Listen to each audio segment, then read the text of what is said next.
The air on Oak Island has always tasted of salt and secrets. For over 2 centuries, this small patch of land off Nova Scotia has held a promise. It whispered of pirate gold, Templar relics, fortunes buried deep within its clay and boulder-choked earth. Generations of treasure hunters have come and gone. They brought their dreams, their drills, their dogged determination. Most left with little more than empty pockets and stories of strange lights. The island became a graveyard of hopes. It seemed to defy all attempts to unlock its core, swallowing machinery. And tragically, even lives in its mysterious waterlogged pits. Yet, this time felt different. The Lagina brothers, Rick and Marty, had poured years and a considerable fortune into this stubborn ground. They were armed with sonar scans, ground-penetrating radar, and a team of experts. For years, the collective imagination had painted a vivid picture of what lay at the bottom of the money pit.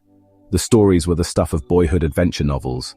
There were tales of Captain Kidd's fabulous treasure, chests overflowing with Spanish doubloons, sacks heavy with precious gems, golden artifacts and ancient goblets, Knights Templar legends, the Ark of the Covenant, the Holy Grail, whispers of lost Shakespearean manuscripts.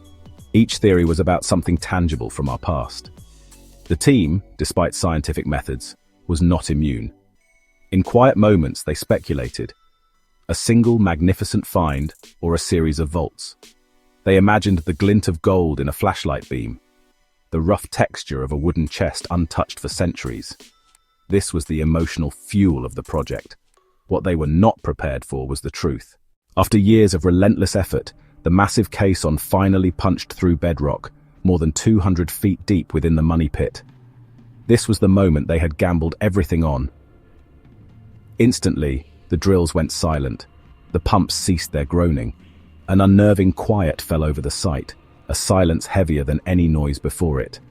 In the war room, a collective breath was held. Every hope and theory over 2 centuries funneled into this single point in time. The initial probe camera was lowered with trembling hands. The first image it sent back didn't cause shouts of joy, it silenced the entire room. It wasn't a waterlogged cavern or the glimmer of gold. It was a void, an emptiness so absolute it felt like a tear in the earth itself. The camera revealed a perfectly square, impossibly dark opening. The powerful beam of light didn't illuminate it. The darkness simply swallowed it whole. There were no rough-hewn tunnel walls, no splintered timbering, no signs of 18th century engineering.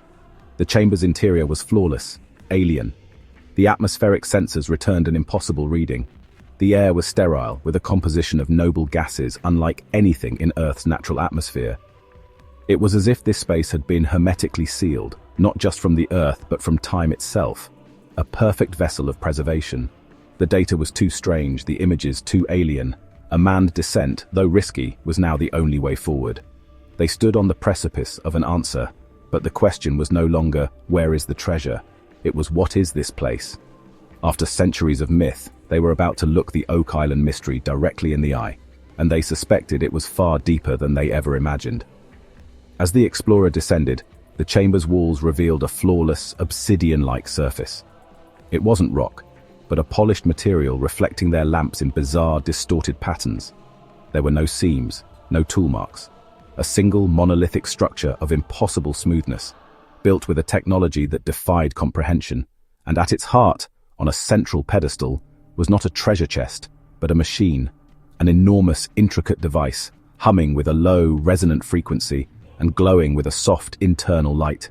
A central sphere, milky and translucent, was suspended weightlessly above it. It swirled with an internal galaxy of light, its low-frequency hum a vibration felt deep in your bones. The machine's surfaces were covered in symbols that defied any known language. Its components revolved with a silent, frictionless precision clearly beyond human manufacture. This chamber was a clean room on a cosmic scale, zero dust, zero decay, a stasis field, perfectly preserving its contents for what could be eons. In that moment, the dream of pirate gold evaporated. The $250 million treasure was real, but it wasn't gold. They had found something infinitely more valuable, and perhaps infinitely more dangerous. The initial shock gave way to a flurry of frantic, clandestine activity. Under a global media blackout, the world's brightest minds were quietly summoned. This was no longer a treasure hunt. It was a species-level event. Physicists to decode its impossible energy, xenolinguists to search for a language that wasn't there, materials scientists, and philosophers to grapple with the implications. They arrived at a secret city of geniuses, united by one terrifying question: what have we found?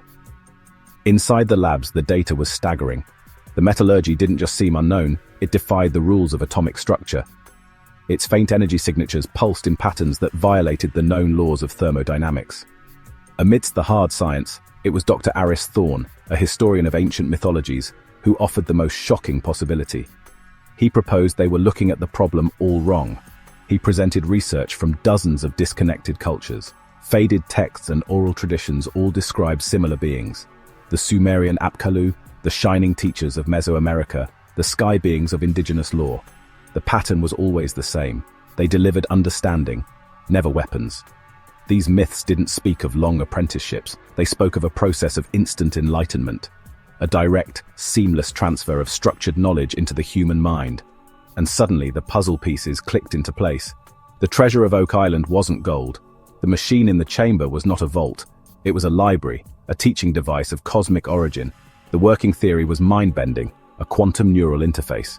It didn't transmit data to be learned, it directly restructured synaptic pathways to embody information.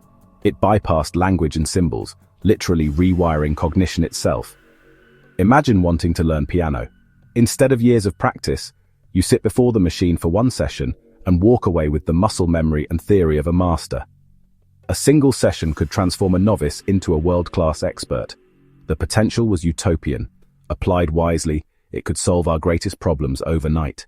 Imagine uploading the cure for cancer into the minds of every doctor, or the blueprint for limitless clean energy into every engineer. It could end scarcity, poverty, and ignorance. But the dystopian potential was just as vast. Applied wrongly, it could create the ultimate tyranny, a cognitive elite, a ruling class whose understanding of reality is fundamentally separate from the rest of humanity. So was it merely an encyclopedia of alien knowledge? Or was it a key, designed to unlock the latent potential dormant within the human brain itself? The evidence insisted it was both. The team gave it a name for its awesome and terrifying purpose. They called it the Enlightenment engine, a tool not to enrich a few, but to elevate an entire species. The treasure wasn't for them, it was for everyone. In the immediate aftermath, the question that fueled centuries of obsession demanded an answer. What is it worth? The fabled $250 million treasure, what was its final tally? An economist, brought in to assess the windfall of gold, simply laughed. In the tense war room, his reaction was pure, unscripted absurdity. His assessment was brutal. Gold and artifacts, zero. The real treasure, the knowledge transfer, was priceless. Initial economic models projected impacts in the hundreds of billions before they simply broke under the sheer scale of the implications. The traditional treasure was a brilliant decoy, a breadcrumb trail leading not to a chest of coins, but to the ultimate prize, the capacity to create paradigm-shifting value instantly. Entire industries could be rendered obsolete overnight. Why spend decades searching for cures when a single session could impart the complete knowledge to eradicate diseases like cancer? Why invest in decades of R&D when the engine could transfer the insight needed to build limitless clean energy, like stable fusion power? It represented the end of scarcity, the potential for abundance at a global scale.